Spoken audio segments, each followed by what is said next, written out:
Hello, good afternoon. Welcome to another exciting match of the Spoiler Lock Tournament for A Link to the Past. My name is Claire Mouse. I am joined by Mercer. How are you doing today? Oh, pretty good, pretty good. I'm looking forward to this one. We've got a couple of our 3-0 runners today for week 4 race. Yeah, these guys have battled through quite the talent in this pool so far. Hydrapower last week taking down the Christos Owen, you might have heard of him. Furaime taking down Oase last week.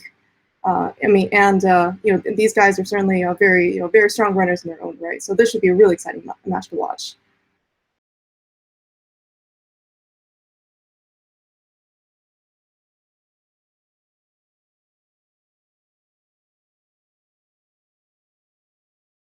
Yeah, they should be getting started any moment now.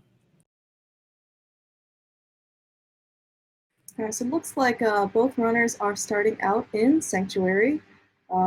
So this could be one of a few things. We'll see where they end up going. Looks like both of them are going to the right. So this could be a Houlihan opportunity to potentially get themselves some more rupees. Also could be they're going to fake Flipper over to, nope, looks like just money. Yeah, very slightly different setups, but both of them thinking that they're going to need some cash early.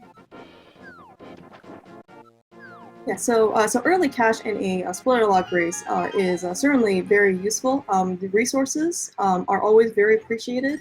Money can be used to buy bombs. That could be your only weapon for a while. More importantly, probably there could be also something on Zora, which requires 500 rupees. There could be something on the bottle merchant, which requires 100 rupees. Yeah, it would be a little abnormal to see a play made for Houlihan just for Bottle Merchant. Usually you can scrounge together 100 rupees for that. But it's possible there's just no money in the early seed, and that's what they need. The other big possibility is that they need Zora. And we do see Hydrapower buying bombs. Furaime got a bomb drop and is heading over to the eastern area with that. It looks like Hydra is following suit. So perhaps he was not as fortunate as Furaime to getting his one bomb drop. Perhaps Furaime thought that the one bomb he needed was just enough to open out the backup slots with positive.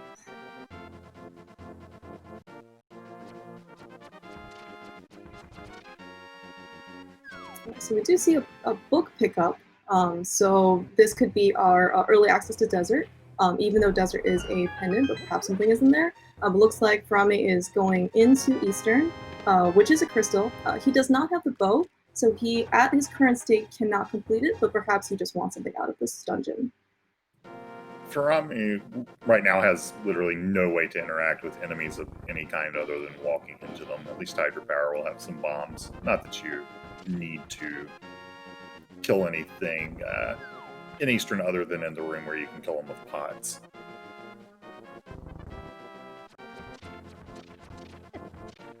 Yeah, we do see both runners they picked up the 10 arrows in the back of the closet as well. So this could be just a stylistic choice. They noticed something that was important back there, and there happened to be 2 other chests, so they pick it up as a matter of convenience. Or they think that so resource management is also very important as well log race. So these 10 arrows could actually come handy, especially if I have a bow.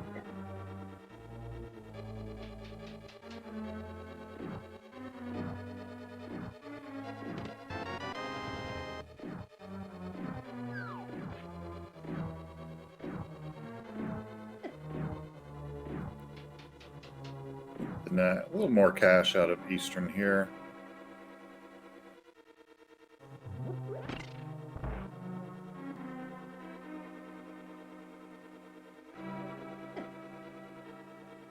And there's our first glove upgrade, which is clearly what they came here for. Can't go any further.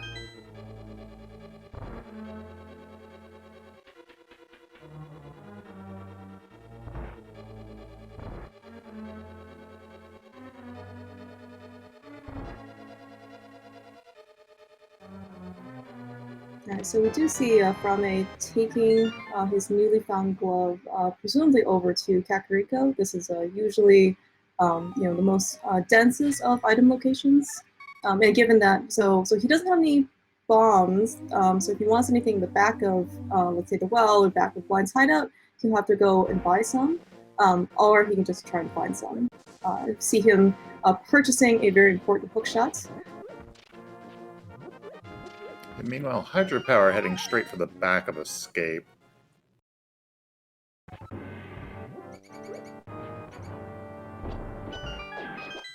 Furaime getting those bombs from the shop. So let's see Hydra picking up the other glove, so that means he does have Dark World access. He can go in, but without the pearl, he has very limited mobility issues.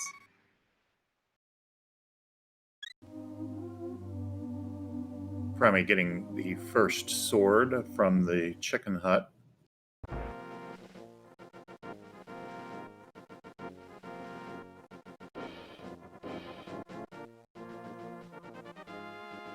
It is actually interesting to find a glove in the back of the escape because so usually that means more often than not a glove actually locks a glove. Would depend on in this case where I would say like the lamp and then the this case I guess like in this case it's not logically locked, but you always have to wonder.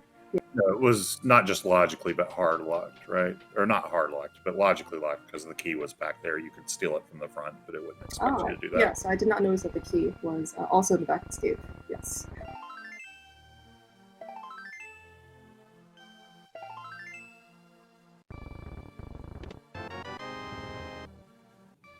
Both our runners converging in Blind's hideout here.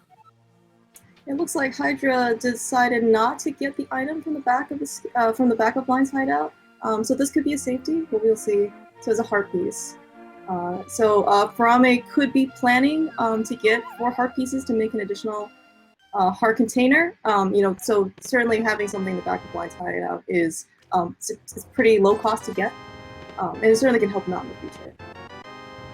Yeah, I am not totally sure what Blind needs with the magic mirror, but it's a nice pickup for the runners.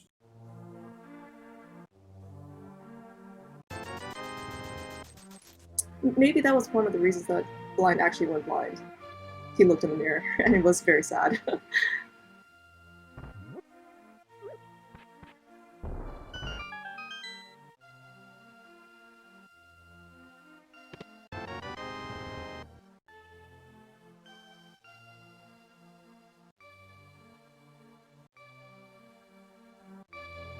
So we do actually see our runners kind of retracing each other's steps. So it does seem like there's quite a bit of progression just in the light world overworld here.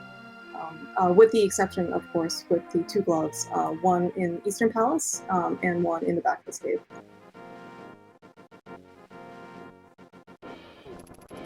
And looks like Hydrapower may be heading up the mountain. Actually, both our runners might be going in that direction.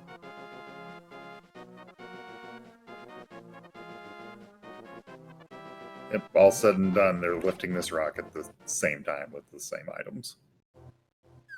Alright, so it seems like throughout this, Hydra maybe has, like a second lead on Furaime.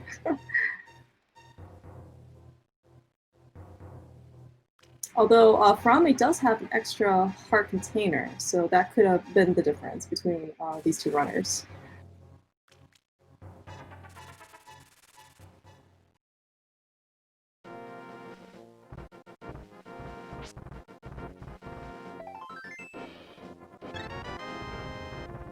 It may have just been that heart piece, because Hydrapower just got the 5th heart container from that old man.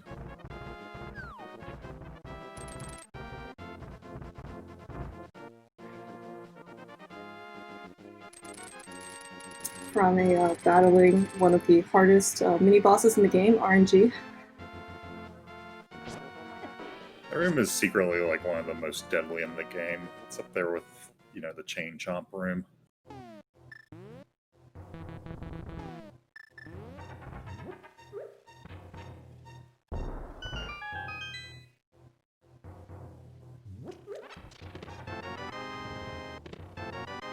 Alright, so we have our Dark World access with Hydra picking up his pearl, meaning that they are now able to go into a much more dangerous part of this game. Yeah, no hammer yet, so the portal selection is limited. Clearly not intending to use Dark Death Mountain portal because they had access to that, and both of them save and quit out. So going to be heading for the village, I have to think. Yeah, well, one minor note for both of these runners is that they both have the mirror, and it's actually faster to switch over to the mirror and use it versus just walking out of Seg. So sometimes it's not too big of a time save. However, it is something that does save you time, especially over runners as high caliber as this. Like you want to take, you certainly don't want to give your opponent any edge that they don't need.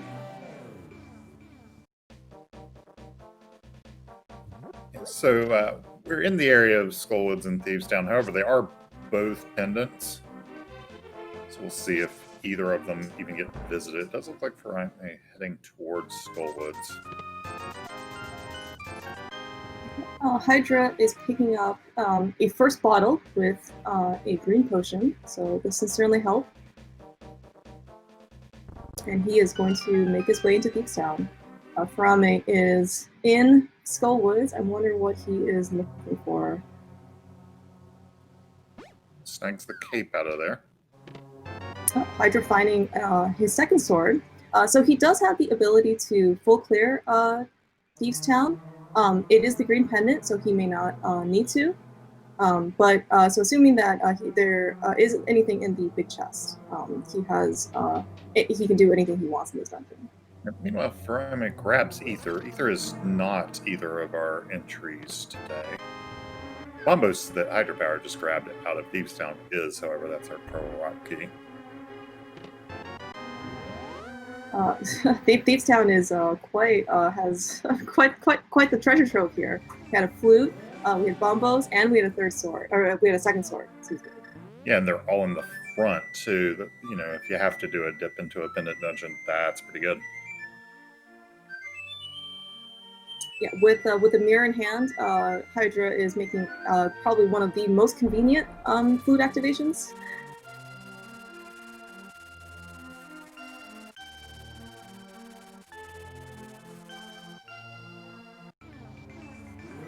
So far, still no hammer. That is certainly something that these runners will want to kind of find. Well, I mean, this depending where the third sword is, you know, certainly hammer is can deal a lot more firepower than even the master sword. Yeah, it's mostly the, you know, world navigation at this point.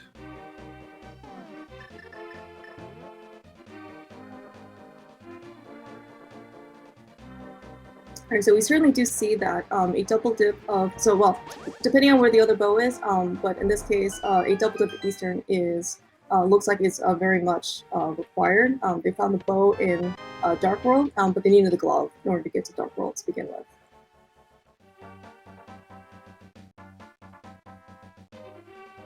Alright, so we did see Hydrapower picking up a cane of Samaria out of the brewery. Having the cane, especially after some more recently discovered tech, like Diver Down and Icebreaker, the players would much rather prefer having the cane before diving like Swamp or Ice Palace. Yeah, with the bigger difference on ice, there are bomb setups for Diver Down, and it's also a much smaller time save anyway versus Icebreaker, which is, you know, minutes.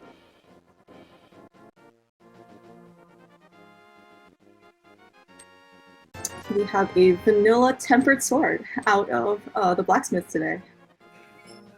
All the way vanilla, getting the actual third upgrade from there. Yes.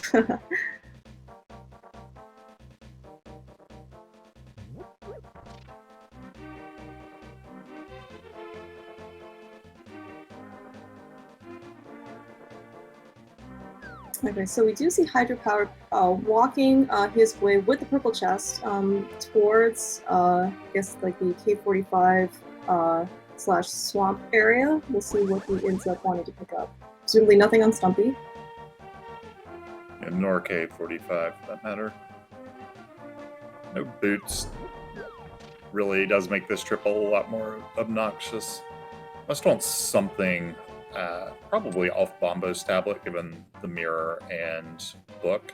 Otherwise, would probably have just mirrored and fluted over here if this was only for the purple chest turn in. Yeah, I don't think he made that trip just for that heart container. The heart container was, well, maybe. Okay. He is. So if there's something could have been something on Bombo's tablet. And he could have just chose not to get it. Although that would have been, I guess, like since he was like that's probably the closest he's gonna get for present time. Yeah, I guess this is heading over towards Hype Cave. I was just a little surprised. That may mean that health going forward is going to be kind of rare, and the heart container may have been extra valuable. Yeah, it could be that they don't have a convenient mail upgrade to find. Oh, look, there is a hammer in Hype Cave. It also could be that there potentially could be something in Spike Cave. Spike Cave is probably one of the few places where it doesn't matter what kind of armor you have, you just need, so every spike does 1 heart of damage. So every single heart container that you have will be to your advantage. Yeah, that may explain Furaime going out of the way for the cape as well, if there is something in Spike. Looks like Hydrapower is heading over towards Pod now, though.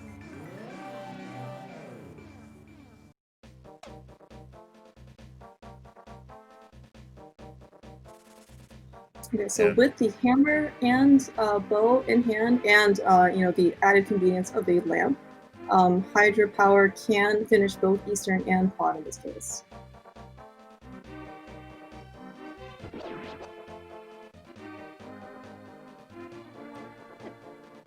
Yep, and we do see Furaime making a similar route to stop by Hype Cave with the purple chest. Worth mentioning, while the hammer is the star of the show in Hype Cave for sure, the powder is one of the better safeties in the game.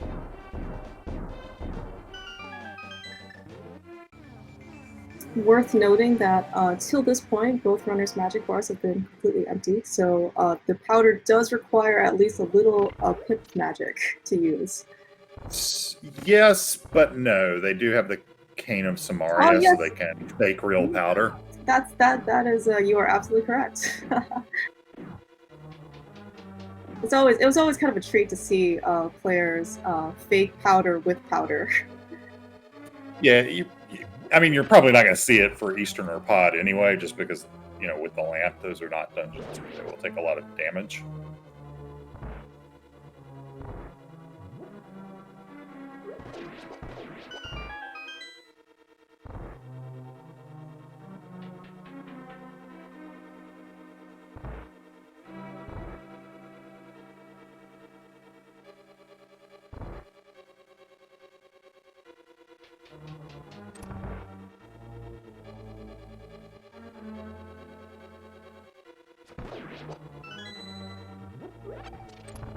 So we do see some divergence here with Furaime choosing not to do the Pod Eastern combo, but I guess he wants something else out of Death Mountain.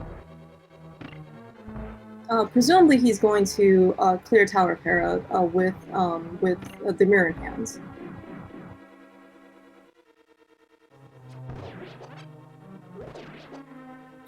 Yeah, I mean, we did see them go a little out of the way for the book, so I'm kind of expecting either... Well, they have entrance into Desert through the back door at this point, so I'm kind of expecting something on Ether Tablet if there was nothing on Bombos.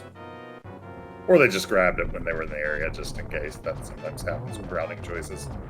Furaime turning his nose up at that 300 rupees. Gotta say, I don't think we're seeing Zora after that.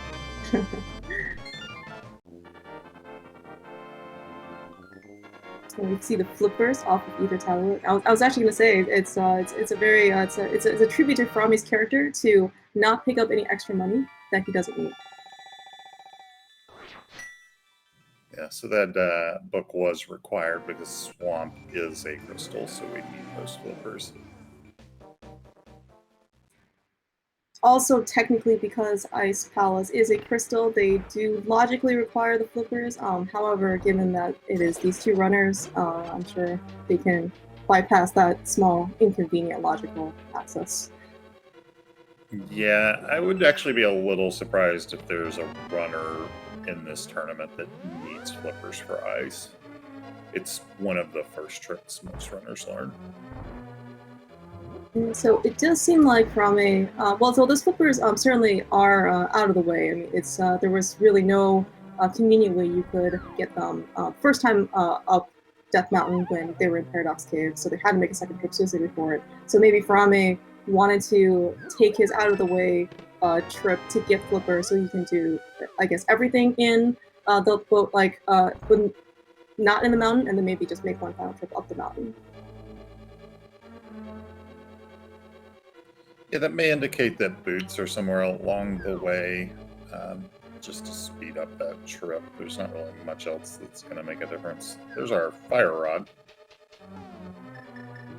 Yeah, with half magic, that means that Furaime really has quite. He can do a ton of damage very quickly.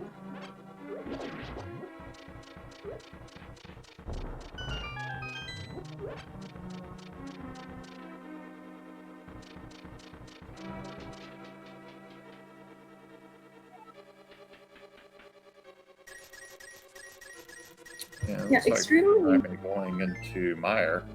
Yeah. I was gonna say, extremely divergent routes here from both runners, and actually this could be probably an indication that you had mentioned earlier, where perhaps the boots are in an inconvenient spot because, typically speaking, of course, not only do boots give you mobility, it is quite a fan favorite or runner favorite in terms of mobility item, and so chances are, if the boots were probably convenient, either in the light world or the dark world, these runners probably would have made a beeline for it. And we wouldn't see this much of a divergence.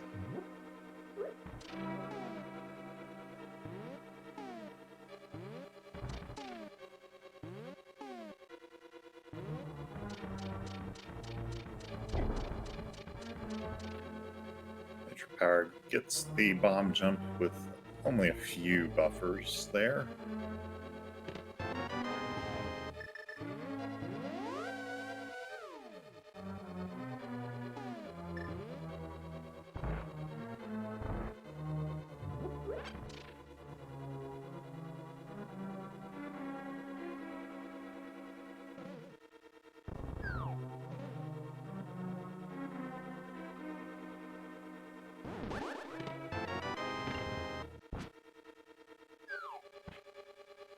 So I don't think I quite caught what everything Hydrapower did in Pod, but I think he did not end up opening up any other chest besides the one in Dark Maze for the big key. Is that correct?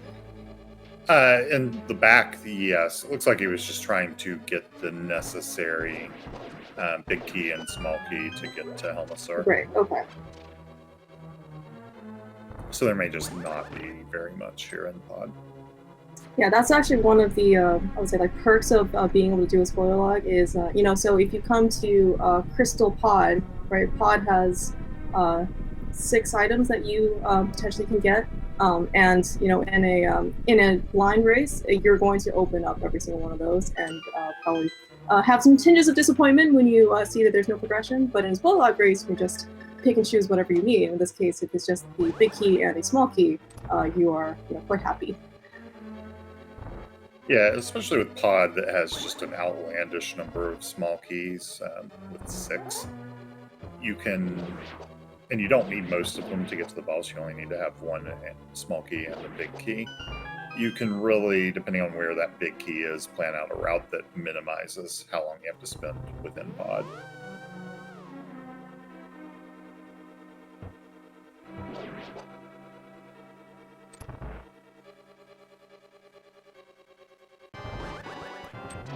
See a Helmasaur fight here. In terms of protection, this is probably no worse than a normal NMG run. They have 7 hearts and green mail. However, the fact that they have temper sword here certainly will make the fight go faster. Although Hydra does have to be a little bit careful here. Yeah, down to 1. Oh no!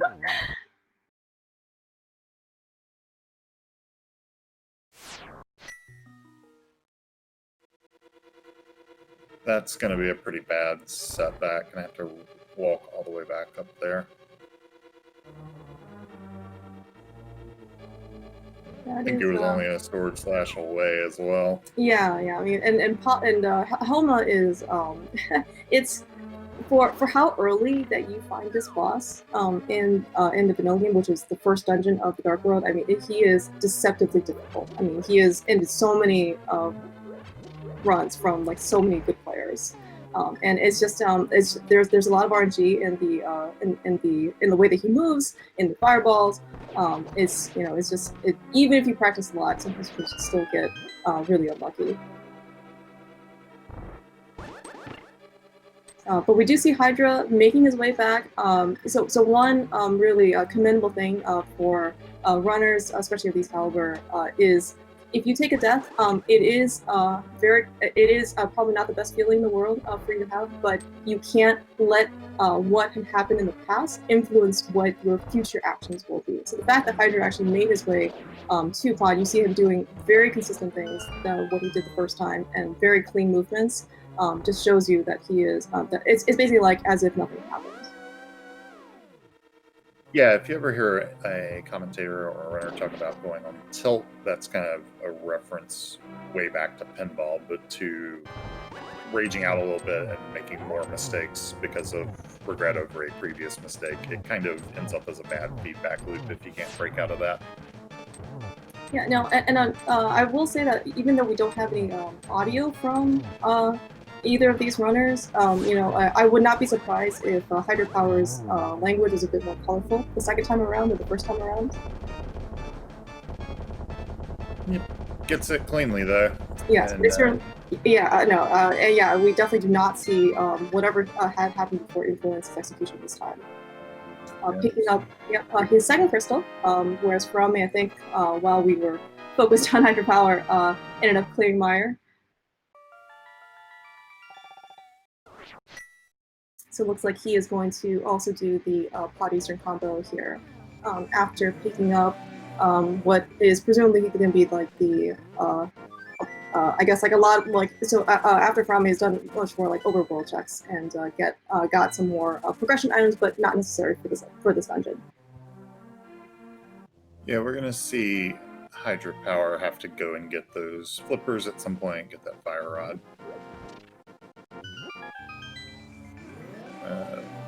Interested to see where he's going now.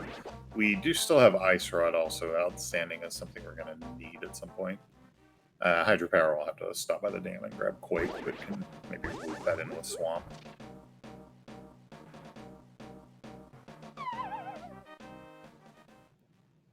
So we are seeing Hydrapower, looks like going for that cape as well, so it may be that there's something on Bumper Ledge or in Spike Cave that we do need. Almost walked past it there.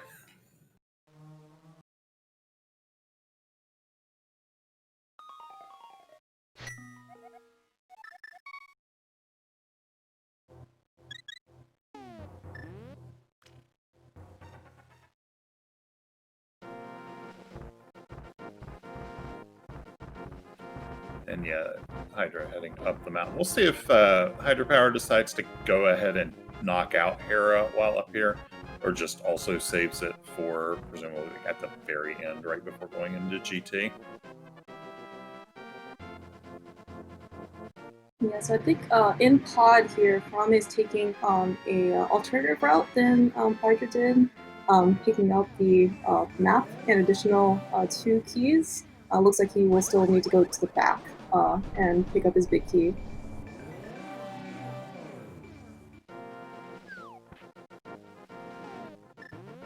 Okay, Hydrapower gonna grab these flippers.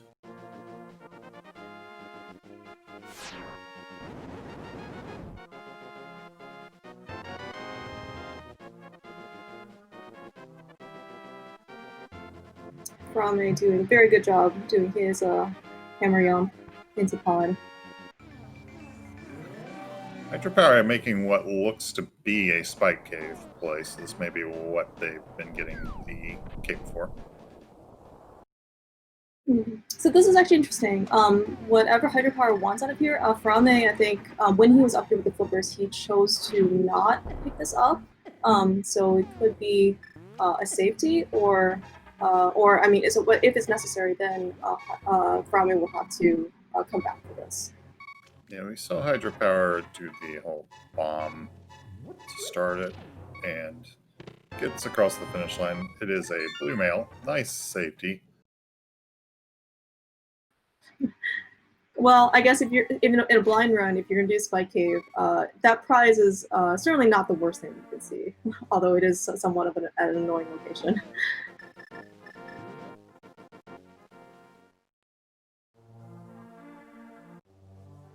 And certainly, since Hydra has finished both only Eastern and Pod, and he has 5 more Crystal dungeons to go, especially some of them being, in this case, Meyer and Turtle Rock, and Cold Stare, that blue mail will certainly help him out a lot. Yeah, I wonder if Hydropower was always routing that in at this point, or simply made the decision to get the additional safety after that Helmosaur death.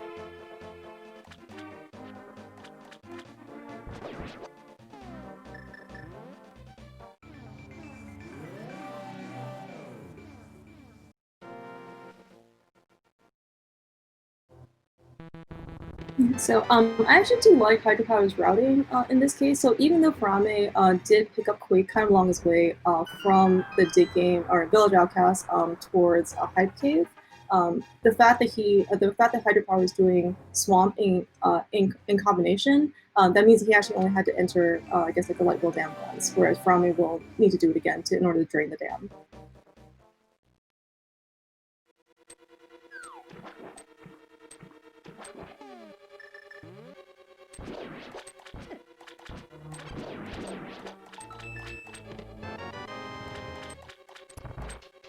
You can also see kind of like how practiced these runners are. You see the Hydra actually picked up or opened up the, switched to the hammer on this menu, even in the first room of Swamp. I mean, usually it's an indication of runners know exactly like what they're going to do, and they plan out their route, probably at least, like 3, 4, 5, 10 screens ahead.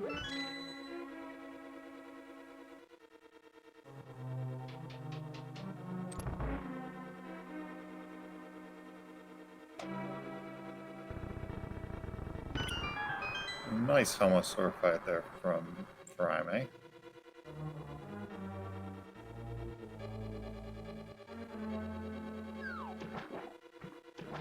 And the reward is bees.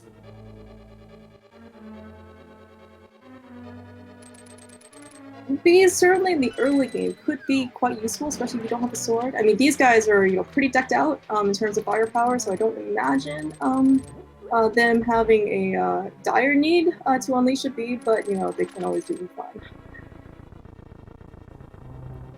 It looks like we might be seeing the old-fashioned way from Hydropower. May not want to do a diver down here. Did you just call Hydrapower old, Mercer? And fashion? No.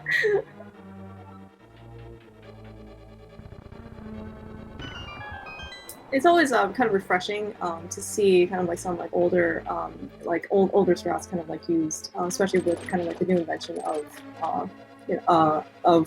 tech that's been discovered. For example, because ever since Herapod was discovered, players pretty much refuse to do Hera until they have the hookshot. However, sometimes you don't have that option, and so to see like the second floor beetle room is always kind of like a nice throwback.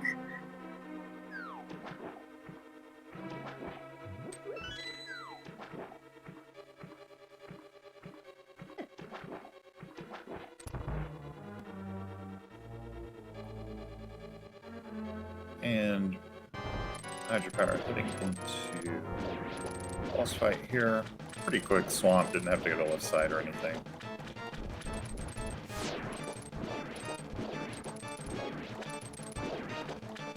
Yeah, and having Temper Sword for the Artist fight is a whole lot nicer than having just Master Sword. These puffs, or the smaller puffs that Hydra was killing, they died in one hit with the Tempered, but you will require 2 slashes with the Master Sword.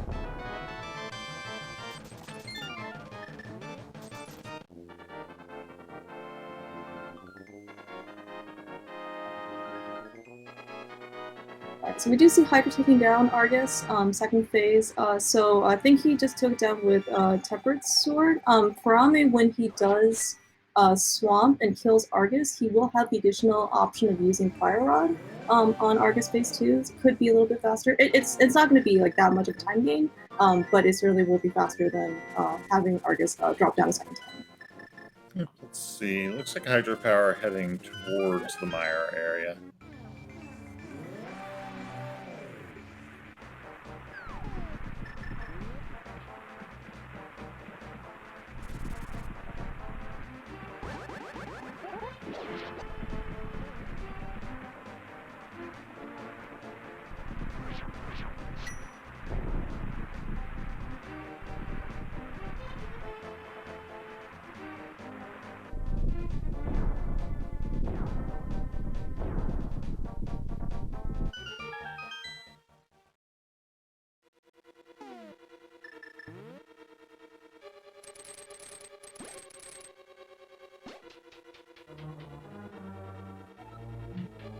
Yeah, so it just looks like these guys have chosen to swap dungeons.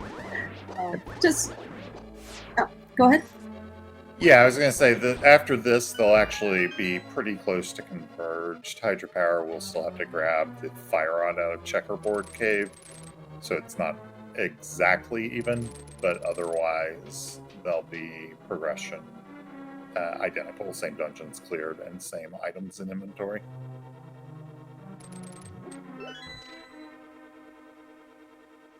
Yeah, so who knew after all this, it would still be Ice Rod Go mode for these guys.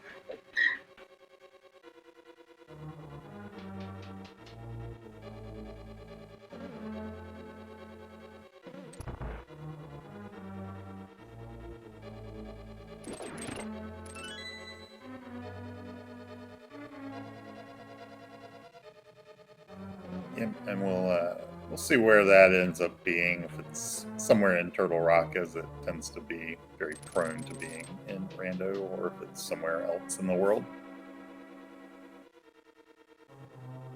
So I think in a spoiler log race, you hope that Ice Rod is in Turtle Rock.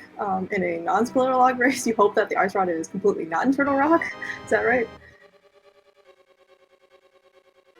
Something like that, although at this point, I've just grown accustomed to assuming it's in Turtle Rock if I'm looking for it.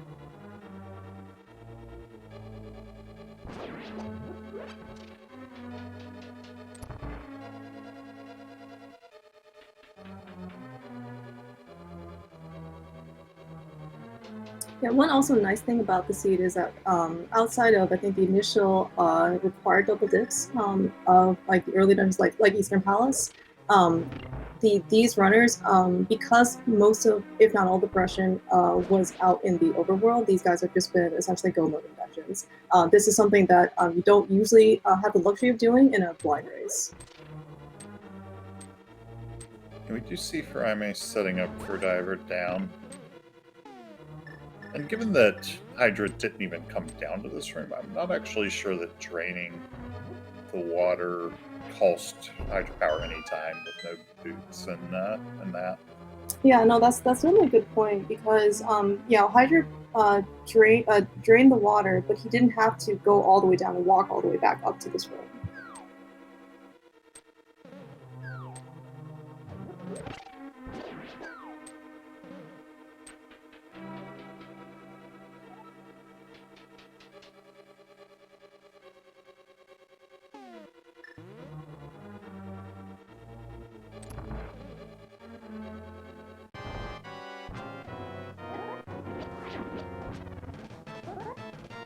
Hydrapower going to use some cape strats here.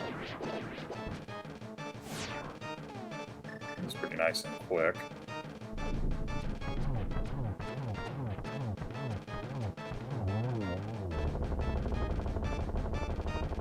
So yeah, I think it's pretty close to even. Hydrapower gets the boss down first, but we'll have to just walk over to Checkerboard Cave. And then I think we're pretty well converged. Hydrapower does have that blue mail over Furaime. Yeah, in terms of safeties, Hydrapower has the blue mail over Furaime. Hydrapower has an additional bottle with a green potion in it. But Furaime does have half magic over Hydrapower, and looks like Hydra's choosing. Well, he could also go back, but given that it looks like he's just on his way to check working, he probably won't go back to Desert for that.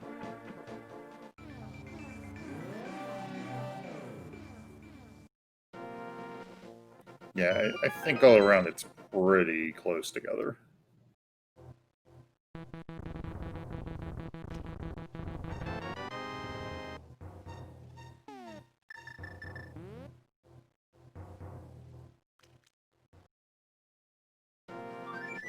And looks like Furaime not interested in leaving the Dark World here, heading north. This is probably a Pyramid Fairy play. By which I mean, I can't think of anything else this would be.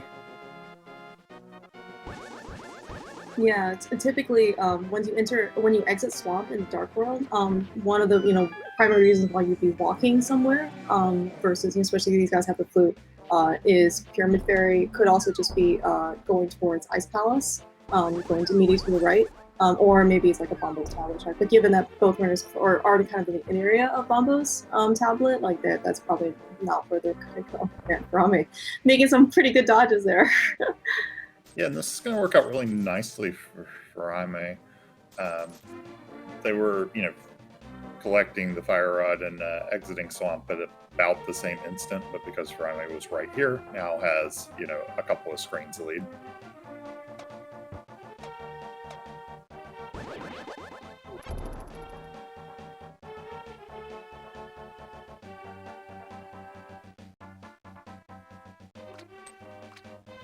Okay, so with that, the Ice Drought hunt is officially over.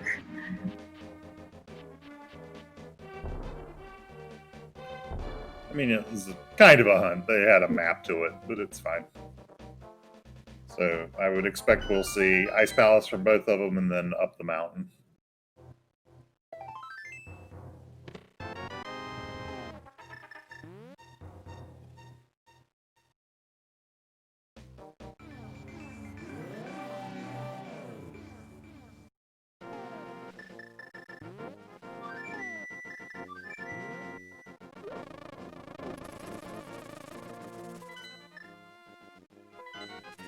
It looks like Hydra's going to stop potion. Go ahead, I'm sorry. Oh no, that I was going to say exactly the same thing. Looks like he wants some extra safety before going into Ice Palace. Ice certainly can be quite punishing in terms of resource, and the fact that Furaime has half magic on his side will certainly make his palace go a little bit faster. Or sorry, it'll make it be a little bit less pressure. Whereas I think Hydra, doesn't. Hydra did already have a green potion, but with that blue potion should now, be able to make up for the lack of half magic the rest of the seed.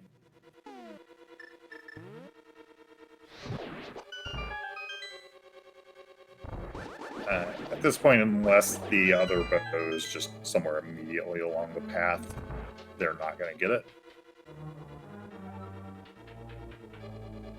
So, Tempered Sword, Silverless Cannon fight is not the end of the world, but a little bit of safety in case you miss the torch glitch is nice. Yeah, and given that the bosses that they have left to kill, Trinex, Cold Stare, Moldorm, it doesn't actually look like Silvers will actually give them that much of an advantage, so it's certainly possible that if Silvers are somewhere that they chose not to pick it up, or at least put it off until they probably want to face Ganon. Did Furaime not hit the switch?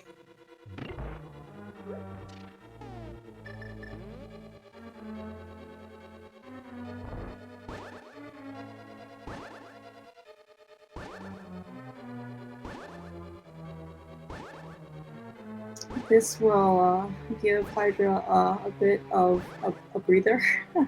Yeah, they're having a little trouble setting up the icebreaker glitch.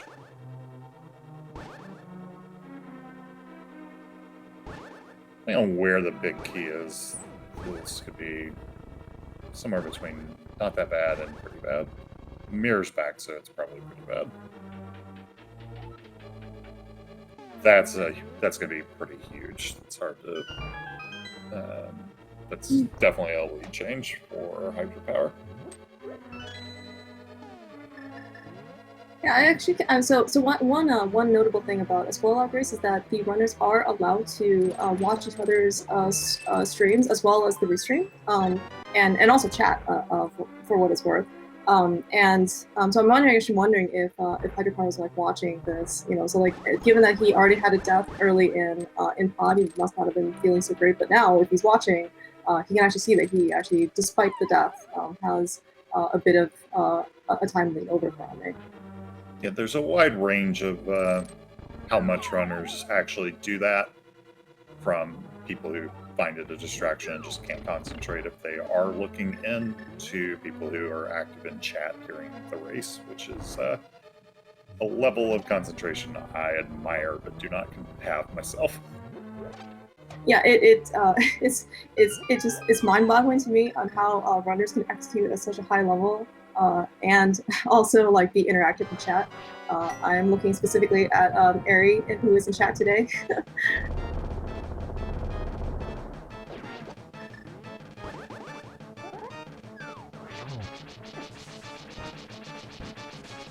Ari also, go ahead.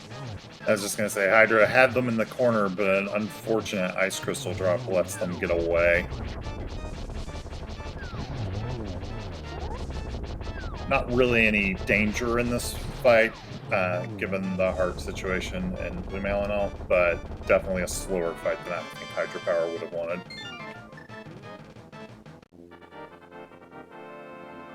Yeah, and certainly we're having boosts that these guys don't have can make the setup a little bit easier.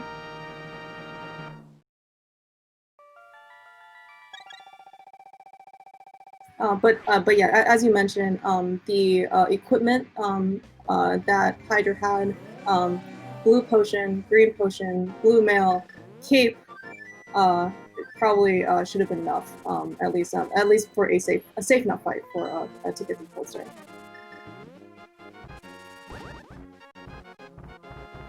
Alright, so we do see Furaime kind of like putting that half magic to good use. He just spammed the fire rod. Would have been an extra menu.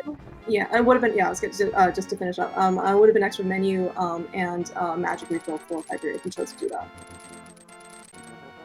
Yeah, also did dodge that ice crystal that dropped in the same location as Hydra gets dead rocked.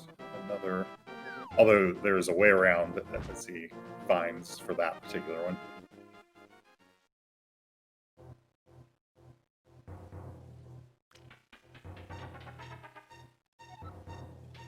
Alright, so both runners having their 5 crystals that were not on Death Mountain finished. Looks like they're going to make their final trip up the mountain. One nice thing in any race for Defeat Ganon is ideally you would end your route at the Tower of Para.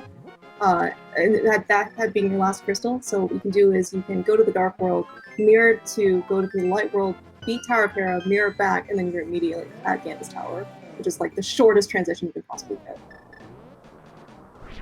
Yeah, it's not something you get to see that often in normal rando, because too often you're able to get to Tower of Para and have to look there for items. You get it a lot more in spoiler log.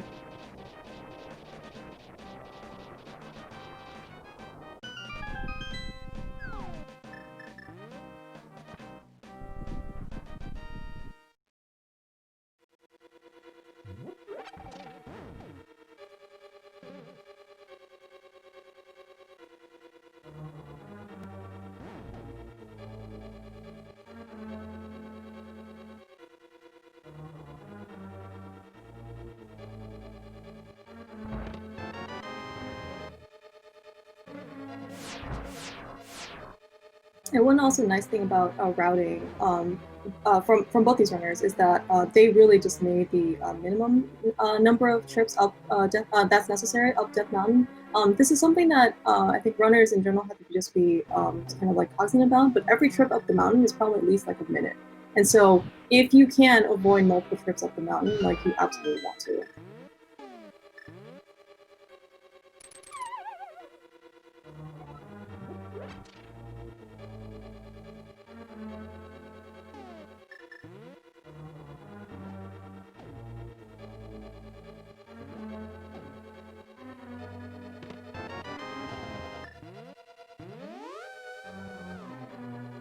Alright, so as these runners are kind of making their way through Turtle Rock, it's a good opportunity to note that these guys are putting on a really spectacular show for us. Very high levels of execution for both runners. It's a great opportunity to give them a follow. Also give our tracker, Sammy Mas, a follow as well, doing all the hard work behind the scenes, clicking those buttons, keeping everyone, including us commentators, very honest. I know I've looked at the trackers multiple times to be able to keep track of, what these guys have all done.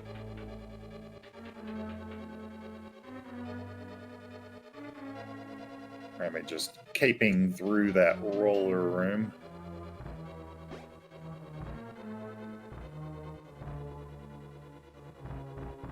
Still a few screens behind. Gonna have to find somewhere to make up this time. It's definitely not insurmountable, but if hydrapower doesn't make any errors, Furaime's just gonna have to play exceptionally well to make up a gap like this.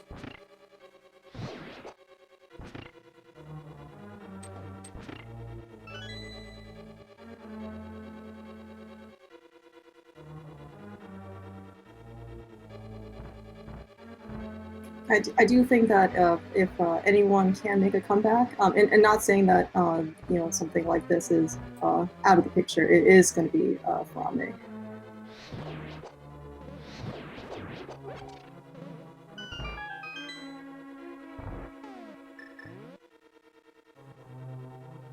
The half magic that Furaime has certainly will give him a bit more luxury in terms of damage. You can see that that was demonstrated on when he fought Cold Stare, and how he basically just caped his way through that roller room. Certainly makes life a little bit easier. However, given that he does only have green mail, whereas Hydra has the blue mail, he cannot probably be as reckless. Did Hydra not get the big P? Well.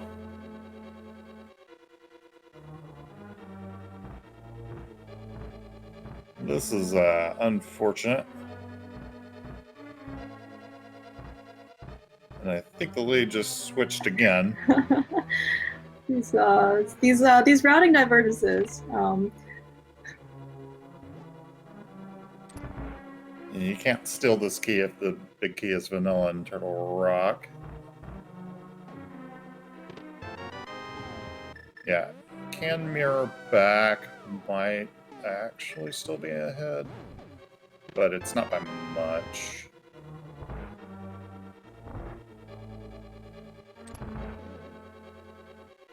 Yeah, okay, so Hydrapower is still in the lead, but it is definitely smaller than it was a moment ago.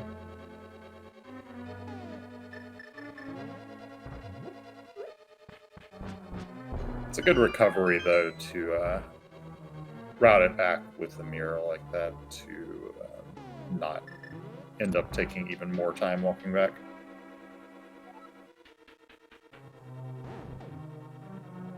Yeah, certainly as viewers, when we're watching, these guys, kind of like do what could be just like an oversight, on their part. Oh, of course you need the big key to go to Turtle Rock. Like one thing to kind of keep in mind for these runners is that they're also trying to keep track of like 10 different things in their heads at once. Like what am I going to do now? What I need to do later? And it's super easy to just forget a very crucial step, and then need to recover. And in this case, Hydrapower did it very nicely. Right? It just shows that these guys are incredibly resourceful, able to adapt. Yeah, it's really easy with these to get hung up on like the next 5 steps and miss just one thing along the way. Yeah, especially when you think, oh man, my opponent is Furaime, my opponent is Hydra. Like this, I mean, it's certainly not going to make your nerves get any more relaxed.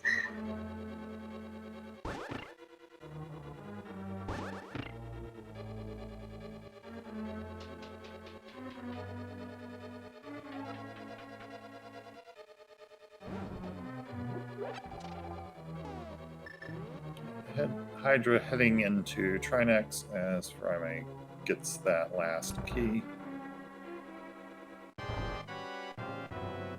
Looks like we do see Hydrapower in chat. Hi, Hydra. As he's taking down Trinex. Yeah, while these races are run without the usual delay, there's still like 30 seconds or so delay between all the restream technical side stuff.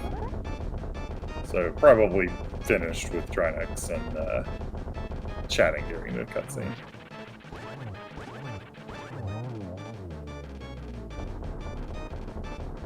Hydra taking down Trinex very quickly.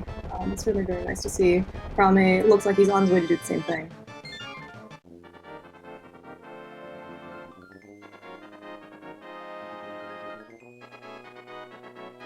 So we'll get a sense of the gap between the runners here. So screen transition at about 54.48 for hydrapower.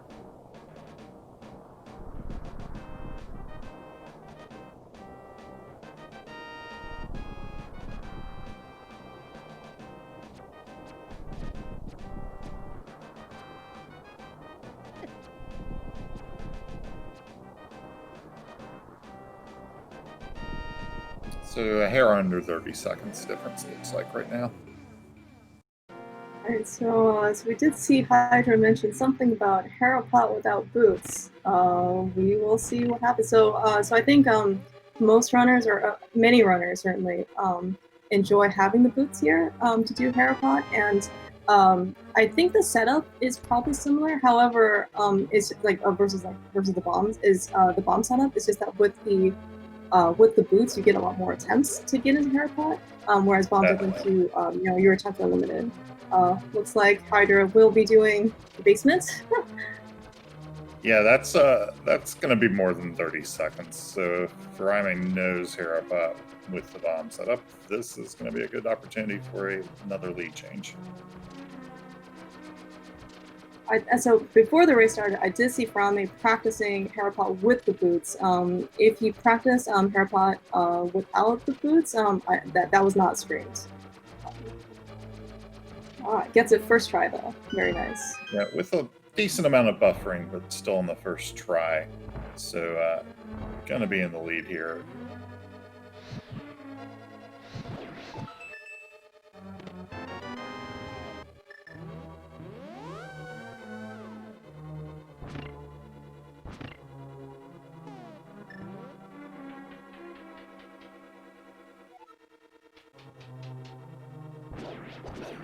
For the record, I can't do Harapot at all, so I'm not judging you, Hydrapower.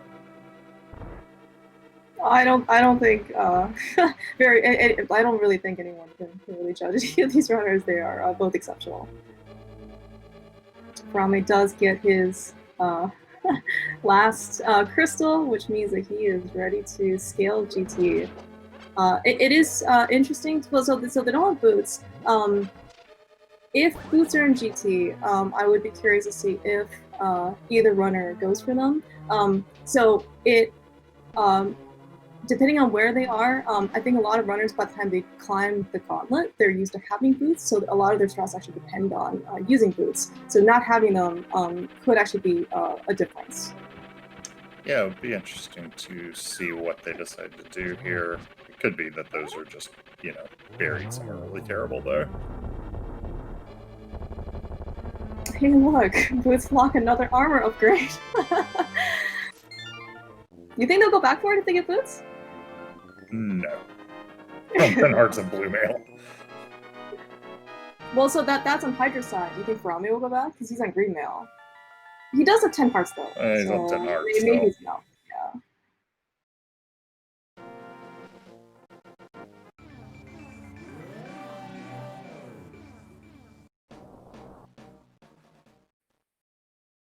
Alright, so Furaime with 2 small keys and the big key found in the southwest room, he is ready to go up the gauntlet.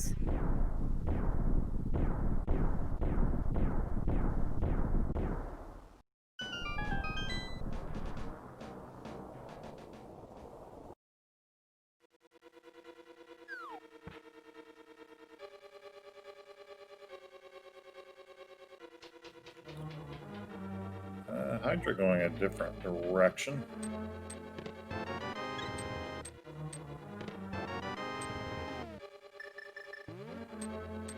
do we think Hydra potentially is looking for something else in the GT basement? Whereas Furaime just went straight for the big key? I mean, it seems unlikely he's heading to conference room for silvers. I would have to assume these are boots.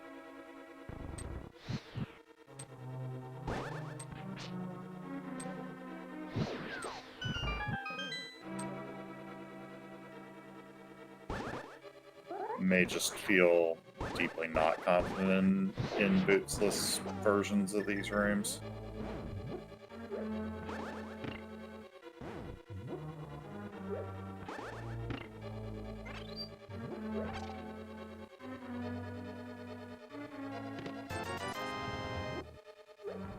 I don't think he came all this way for 20 rupees. Hey, we can run now. Yeah. Furaime making the way through the gauntlet, meanwhile. Let's see if hydrapower grabs this red mail. It does. Alright, so he is super safe now fighting Ganon.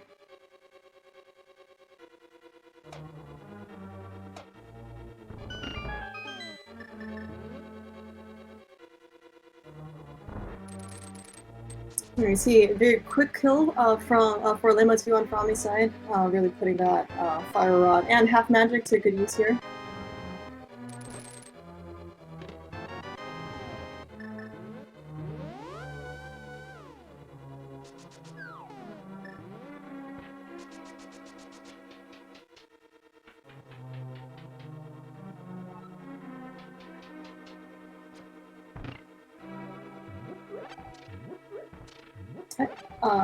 So I do think Furaime does have to be a bit careful, even though he has 6 hearts now, but I don't think he has any safeties. I think the one bottle he did pick up was off of Helma that had a bee in it, and he released it, but he did not throw the bottle into Pyramid Fairies, so I think that bottle is just empty.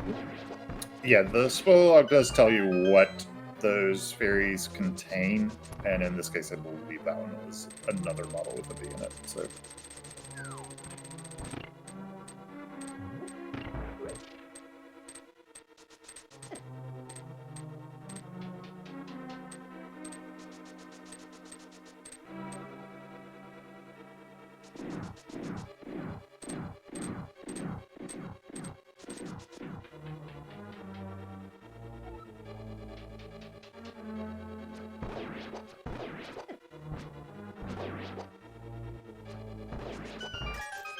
Yeah, I think with the exception of the Even medallion that Furaime picked up, he has really been very efficient, I guess, with the rest of his item usage. Like, he has used his powder multiple times, he's really taking advantage of having Half Magic and Fire Rod as a combination.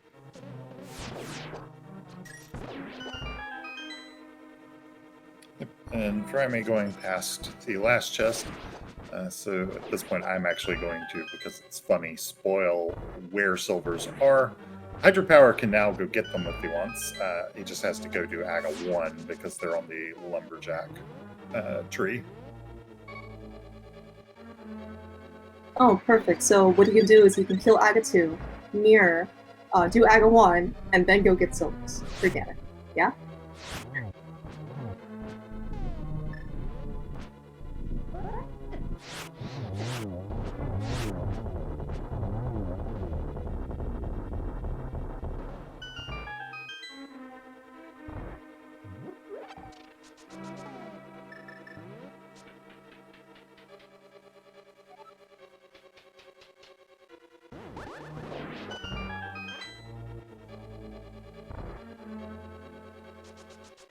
Looks like a nice triple on Furaime's side there. And down goes Aga 2, so just Ganon between Furaime and the end of the seed.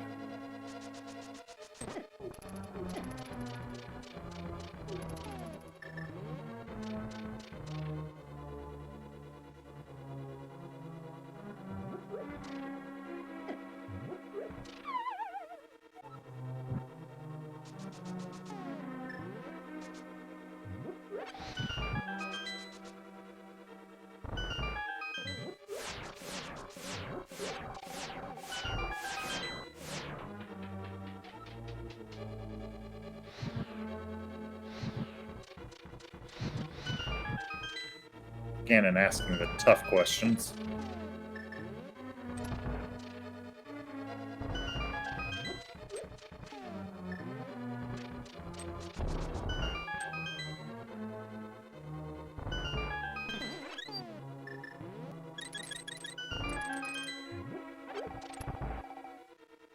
So one thing that Hydra can choose to do, if he so wants to, which is kind of unique to Spoilog, is due to the fact that they are allowed to watch the restream and their opponent's stream, right? Because the Aga patterns and Ganon are seeded, meaning that it'll be the same for both runners.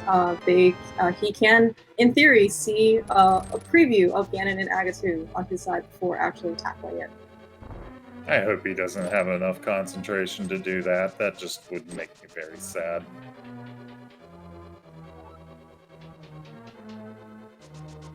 Furaime going through the silverless spins here.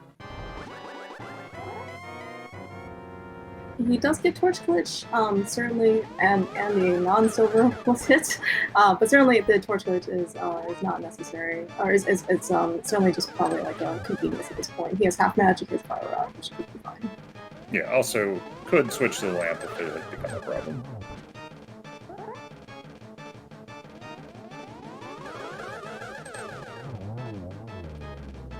Hydrapower gets Aga 2 down, but yeah, there it is. Furaime gets Ganon down.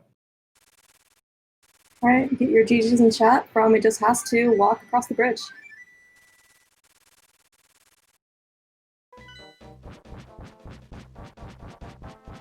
And Furaime finishing with an official SRL time of 1 hour, 20 minutes, 57 seconds.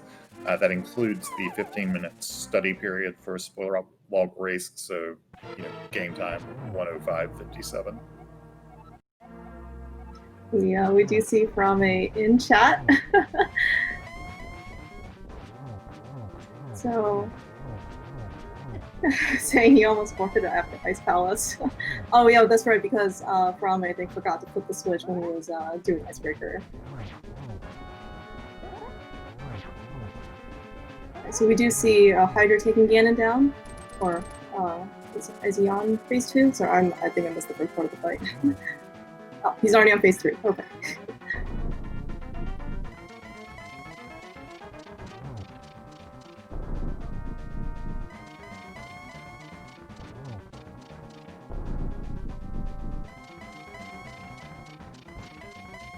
Alright, so with this win, Furaime now is 4-0. So this is the third 3-0 match so far. Tomorrow we will have Pika Pals facing Aussie 101 for the fourth 3-0 match. But with this win, Furaime will potentially face the winner of Pika versus Aussie and the existing 4-0 winners, which is Eri and Kyong. So definitely some very stiff competition up ahead.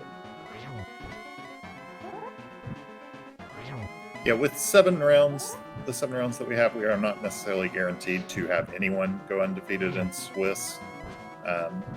But will be interesting to see. All of the people who've even gone 4-0 are incredible.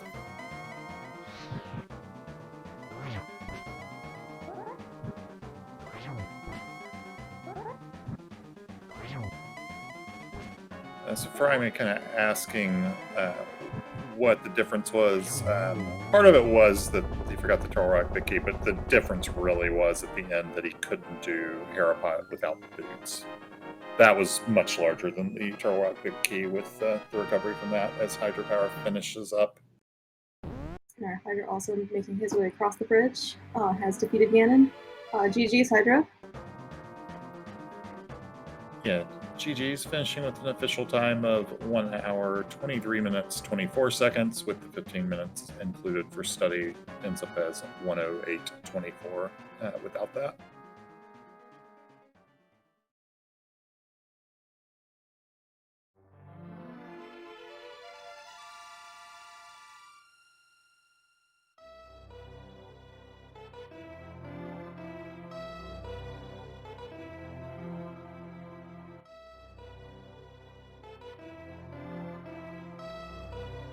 We'll see if Hydrapower wants to join us for an interview. I suspect Furaime will not.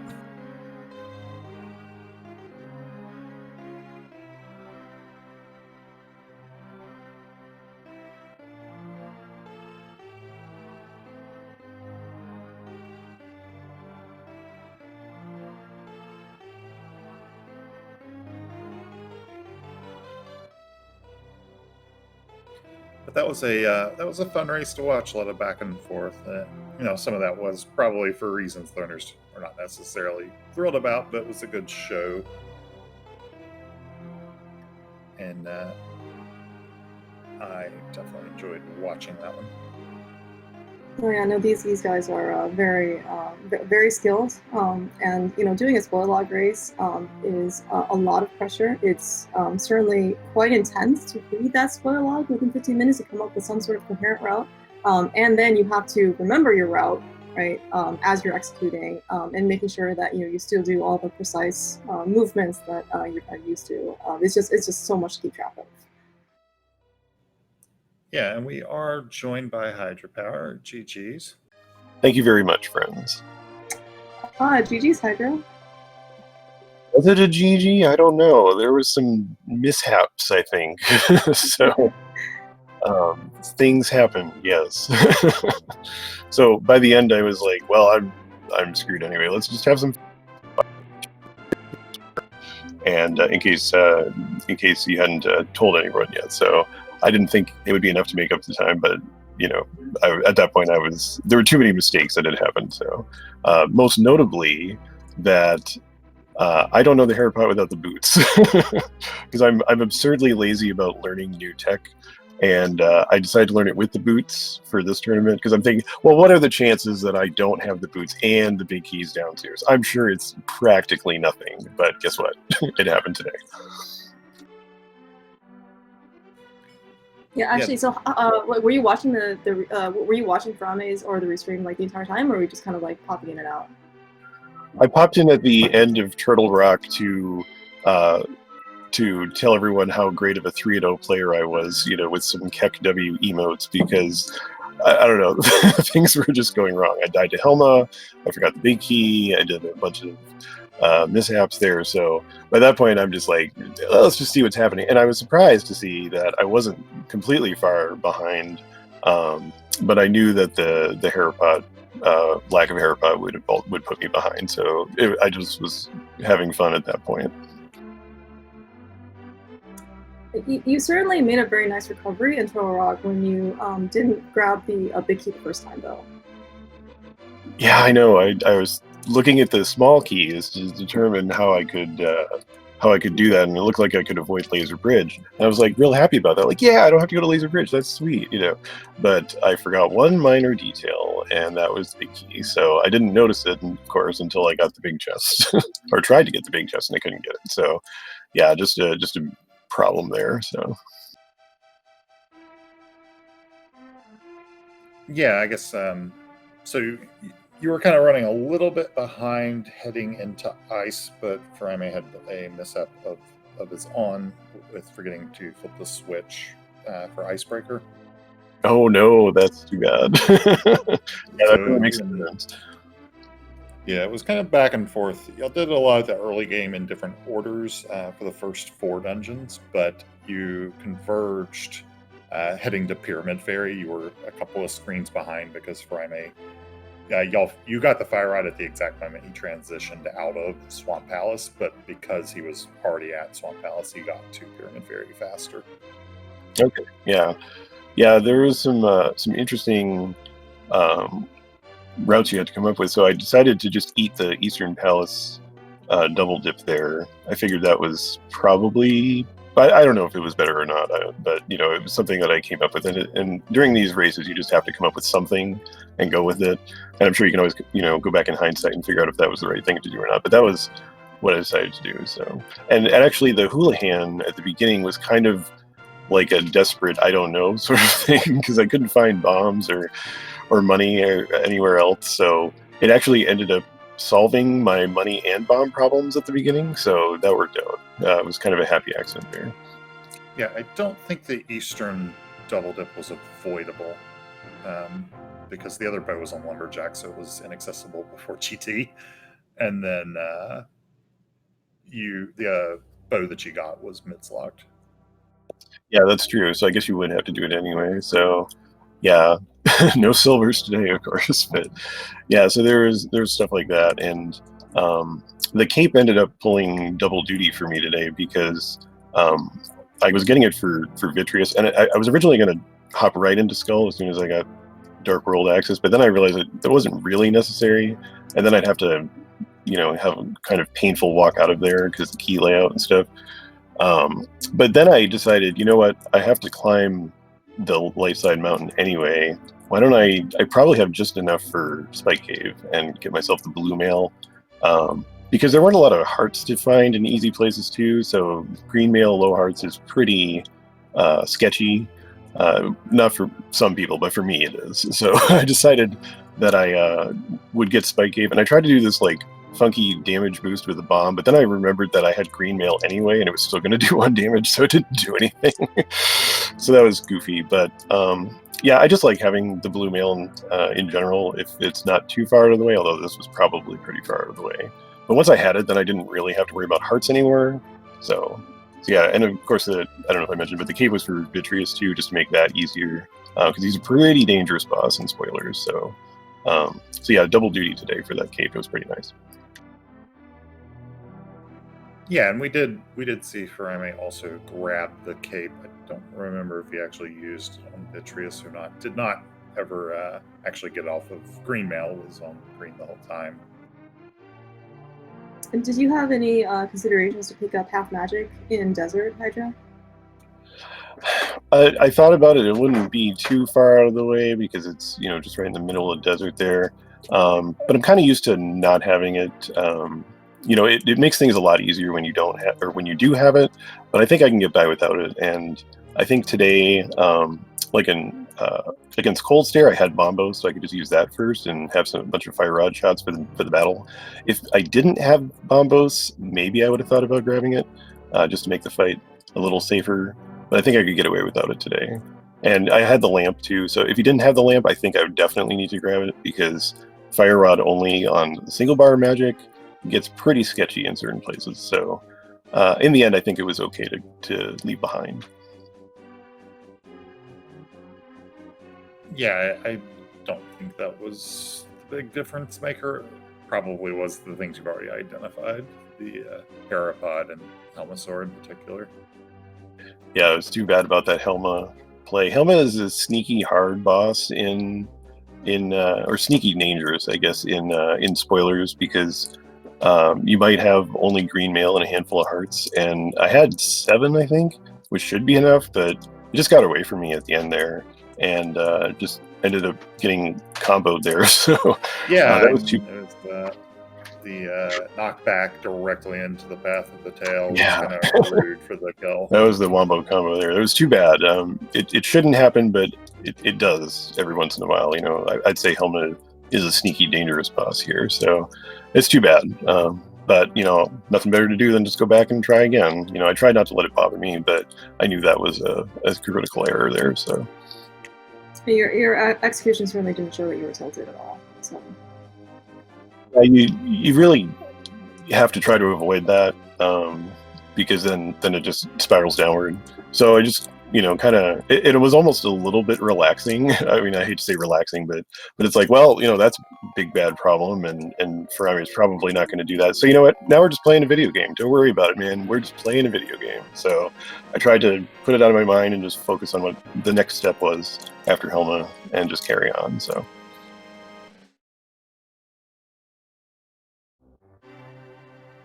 Yeah, and still have a pretty good chance at making the top 8 playoffs if you do well going forward. So certainly not the end of the tournament or anything for you. At most, we're only going to have one undefeated player. So definitely good luck going forward. Anything you're looking forward to in the last 3 weeks of the Swiss? I'm just having a great time. I love spoilers. They're my favorite mode alongside casual boots. So I'm really glad that we have this tournament going on. I want to thank everyone who is volunteering their time putting it together. And I'm just having fun with it. This is actually going a lot better than I could have imagined, you know, because there's so many great players in this tournament, and for me to be 3-1 at this point is really cool. So I'm just going to play the last few weeks, see what happens. If I make it, that would be just incredible. But even if I don't, it's a fun time anyway, and I'm really glad to participate. So regardless of what happens. Yeah, and certainly being 3-1, you get to fight some incredible talent in this tournament. So I mean, certainly, it's actually really just great to hear in general that you're having fun. It's also probably also fun like to play like against really good opponents too. Yeah, absolutely. Because you know, if you want to be an elite player yourself, you have to play against them and see what they do and see how they operate. And I wouldn't really consider myself an elite player. And if I somehow won today, that means I would have to face like either Airy or Kyong or Pick-a-Pals or Aussie. So I mean, there's no cupcake in that list there. In fact, the cupcake would be me, so it wouldn't go very well. But yeah, you know, it's just fun, like I said, and there's so many good players, and it's just a really intense match. The spoilers are the mode is very intense and very unpredictable, so it's fun to watch too because you just never know what's going to happen. And I'm just getting so much out of this tournament, both playing and watching. So I'm really glad it's happening. You are certainly holding your own very well, so don't sell yourself short. Thank you for that. I appreciate your commentary and your kind words there. So thank you again for your volunteering. And I'm going to probably skedaddle over here to SpeedGaming 2, where there is a double header of a combo randomizer, which is very exciting. So thank you guys, and we'll see you all again soon. Yeah, thank you for joining us. So this is actually the last spoiler tournament match today, but there are a number of matches tomorrow, not assigned to channels or anything yet for y'all to watch, including that Aussie versus Pick-a-Pals match that I know I will be looking forward to. Any last thoughts on this seed before we wrap things up, Clearmouse? Just final thoughts where this was an incredible seed to watch, incredible runners to commentate for. Thank you guys again for putting on a really great show for us. And certainly, tune in tomorrow for the last of our 3-0. Tomorrow is I think Kern going up against Christos. That should be definitely a really exciting match to watch. And if we can get restreamed for Aussie versus Pick-a-Pals, that'll also be really great. Yeah, absolutely. And going forward for the tournament, just keep an eye on SpeedGaming and SpeedGaming 2 through 6 for more tournament action, as well as other forms of Link to the Past randomizer matches. I know there's a couple other events going on in combo randomizers and the like. But thank you for joining me here, Clearmouse. And again, one more shout out to our tracker, Sammy Mouse. And everybody have a good day. Yeah, have a great day, everyone. Thanks, Mercer.